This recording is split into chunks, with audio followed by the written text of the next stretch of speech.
नमस्कार जैन साथियों, अग्निपथ योजना में सुधारों को लेकर रक्षा मंत्रालय गंभीर है। जी हां, रक्षा मंत्रालय के सूत्रों से खबर सामने आ रही है कि तीनों सेनाओं की ओर से जो हाल ही में एक प्रपोजल गया था रक्षा मंत्रालय भारत सरकार के समक्ष, उस प्रपोजल के माध्यम से कुछ सुधार अग्निपथ योजना में किए जाने थे। इसको लेकर सुझाव गए थे और इन्हीं सुझावों को लेकर, सुधार को लेकर रक्षा मंत्रालय गंभीर है। बड़ी अपडेट सामने आ रही है क्योंकि अभी हाल ही में एक जो घटनाक्रम सामने रहा है, इसी बीच ये अपडेट सामने आई है कि इन सभी सुझावों को लेकर रक्षा मंत्रालय गंभीर है और इनके ऊपर अंतरिम जो मंजूरी है वो मिल सकती है, अंतिम मुहर भी लगने वाली है। आइए साथियों, उन सभी सुझावों के बारे में आपको सही सटीक जानकारी देते हैं। हालांकि कई अन्य वीडियो के माध्यम से जो प्रारंभिक रूप से जो सुझाव सामने आए थे, जो प्रपोजल गया था, उसकी जानकारी हमने पहले आपको दी थी, लेकिन कुछ अन्य सुझाव अभी जो सामने आए हैं वो आपको बताते हैं कि इसको लेकर रक्षा मंत्रालय गंभीर है। रक्षा मंत्रालय को मिले सुझावों के अनुसार अग्निपथ योजना के तहत कोई भी युवा अग्निवीर बनता है, अग्निवीर में भर्ती होता है, देश के लिए सर्वोच्च बलिदान देता है, उस कंडीशंस में शहादत पर उस अग्निवीर के परिवार, उनके परिजनों को और अधिक लाभ मिलना चाहिए। जो घटनाक्रम हाल ही में सामने आया था, इसको लेकर कई सारी राजनीतिक पार्टियों ने, कई सारे सैन्य मामलों के जानकारों ने इसके ऊपर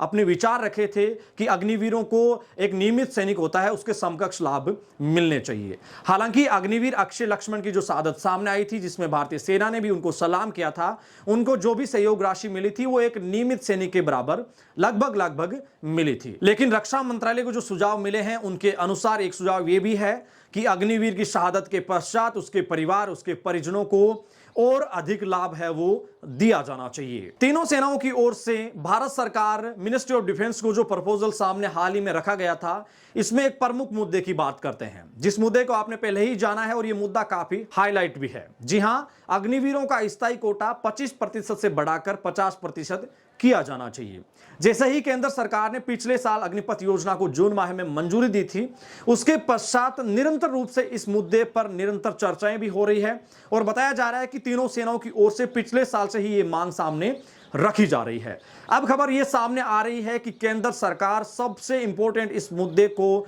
मंजूरी दे सकती है, क्योंकि विगत साल जैसे ही अग्निपथ योजना को मंजूरी मिली थी, उसके पश्चात मिनिस्ट्री ऑफ डिफेंस की ओर से ये बातें स्पष्ट की गई थी, भारत सरकार की ओर से बातें स्पष्ट की गई थी कि अग्निपथ योजना में जो भी सुधार हो सकते हैं, भविष्य में इसको लेकर जो भी सुझाव सामने आएंगे, इसके ऊपर प्रमुखता से विश्लेषण किया जाएगा और जो सुधार किए जा सकते हैं उन सुधारों को किया जाएगा, उन बदलावों को भी लागू किया जाएगा। इसलिए संभावना इस बात की बहुत ज्यादा है और सूत्रों के माध्यम से खबर यह आ रही है कि इसको लेकर रक्षा मंत्रालय बेहद गंभीर है और अग्निवीरों के स्थायी कोटे को बेहद जल्द 25% से बढ़ाकर 50% भी किया जा सकता है। रक्षा मंत्रालय को मिले सुझावों की अगर बात की जाए तो इसमें एक इंपॉर्टेंट सुझाव यह भी है कि अग्निवीरों के कार्यकाल को और बढ़ाना चाहिए। जी हां, सुझाव यह सामने रखा गया है कि अग्निवीरों का जो कार्यकाल है एज ए अग्निवीर जो 4 साल का है, इसको बढ़ाकर और ज्यादा किया जाना चाहिए। हालांकि सैन्य मामलों की जानकारी ये बताते हैं कि अग्निवीरों के स्थायी कोटे को अगर 25% से बढ़ाकर 50% की अगर अहमियत दी जाएगी,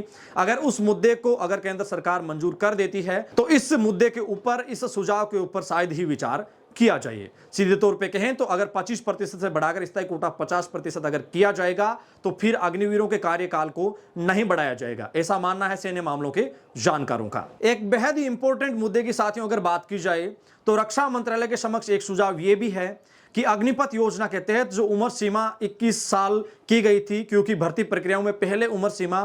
23 साल होती थी, इसको अग्निपथ योजना के लागू होने के पश्चात केवल 1 साल की छूट रखी गई थी और उसके पश्चात इसको घटाकर 23 से 21 साल कर दिया था। अब अपडेट यह है, हालांकि इसकी जानकारी हमने पहले वीडियोज के माध्यम से साथियों आपके साथ साझा की थी, लेकिन खबर यह आ रही है रक्षा मंत्रालय की ओर से, उनके सूत्रों की ओर से, कि अग्निपथ योजना के तहत अब उम्र सीमा टेक्निकल के लिए फिर से 21 से 23 साल की जा सकती है। साथियों, ये प्रमुखता से 4 सुझाव जो इस वीडियो के माध्यम से साथियों हमने आपके साथ साझा किए हैं, इनको लेकर आपकी क्या राय है आप हमें कमेंट सेक्शन के माध्यम से जरूर बताना। और रक्षा मंत्रालय के माध्यम से जो सूत्रों की खबर ये सामने आ रही है कि इन सभी सुझावों को लेकर रक्षा मंत्रालय बेहद गंभीर है और इसको लेकर कभी भी अंतरिम मंजूरी भी दी जा सकती है। आपका बहुत बहुत आभार, आप वीडियो के अंत तक बने रहे। अपने मेजबान धनेश को यहां दीजिए इजाजत। सैन्य भर्ती से जुड़ी हुई सही सटीक लेटेस्ट जानकारी के लिए आप एडी आर्मी पॉइंट परिवार के सभी मीडिया प्लेटफॉर्म को ज्वाइन कीजिए, हमारे इस यूट्यूब परिवार के यूट्यूब चैनल को भी सब्सक्राइब कीजिए। आपसे फिर मुलाकात होगी लेटेस्ट अपडेट के साथ, तब तक के लिए जय हिंद, जय भारत,